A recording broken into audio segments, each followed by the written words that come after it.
So is it really possible to make 10% day trading Apple? What's going on, guys? I'm the stock guru, the coolest stock trader on YouTube. And today I'm going to be breaking down my trade for you guys. And yes, I was able to make over 10% day trading Apple today.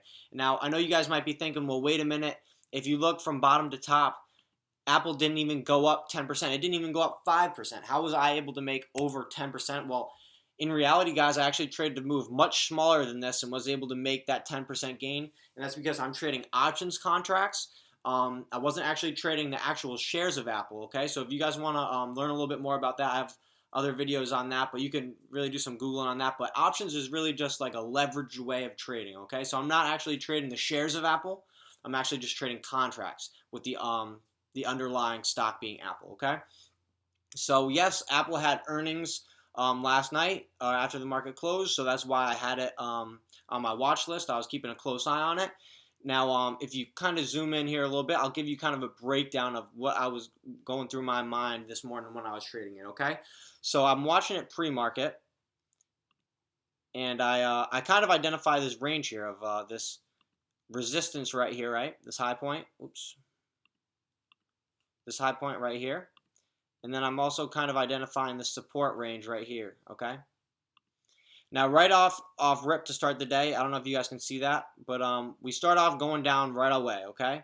Right down to the, past the support level, okay? So this would have been a great time to buy, but I don't really like to buy the first like minute of the day. I wasn't ready to get in there, and I didn't get in, okay? And as you can see, it immediately rebounds back, right? It starts going back all to that resistance area, and then it actually breaks through it and starts making higher highs, okay? And then once I'm paying attention at this point, and then I see this doji candle, so I'm thinking, okay, we might be able to trade the pullback pattern here, but that pattern, or also known as the ABCD pattern, when a stock moves up a lot, has a pullback or a retracement, find some support, and then retest that high. So that's kind of what I'm looking out for here, right? So after a little bit of consolidation at the top, it ends up making that pullback down, right? So we get it right here. This is kind of what I'm waiting for. So when I see this happen, two things are going through my head, right? I want to see the ABCD pattern and see it retest these highs, but I'm also thinking I've seen this setup fail a lot lately, where it pulls back, finds support for a second, and then ends up just going lower. And I've seen that a lot, so I have that in the back of my head too. I'm kind of ready to go either way here, so I'm just watching it, and it keeps on going here. And then we get this green candle, okay? And with this green candle, I start to think, okay, I'm gonna go long.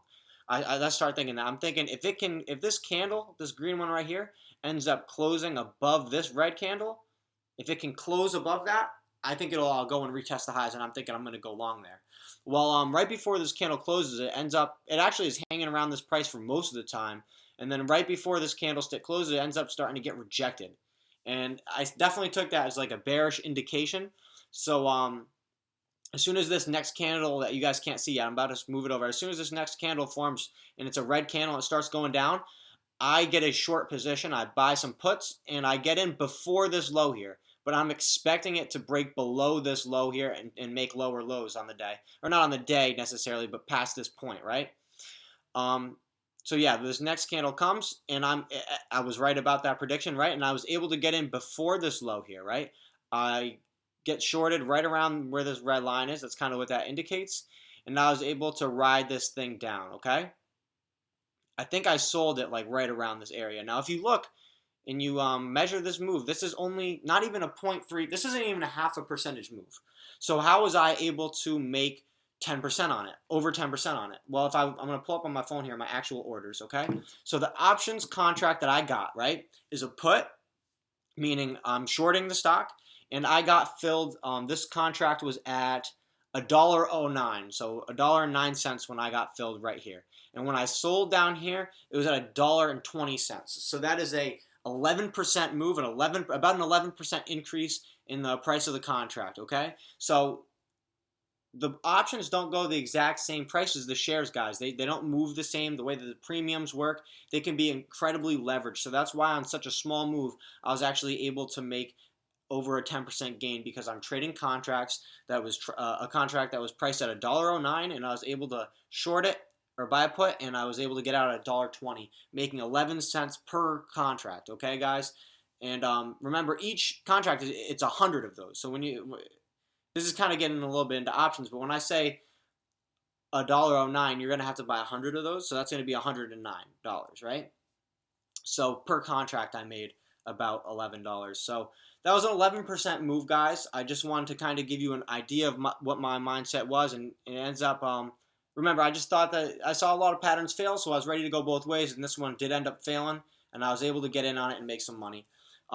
So guys, if you found this video helpful, or you liked it at all, you guys should definitely check out some of my other videos. Go ahead and click my channel. My whole channel is dedicated to trading stocks. That's what all my videos are about. And I think you guys will definitely enjoy checking those out if you like this one. So I'll see you guys there. Take care. Peace out.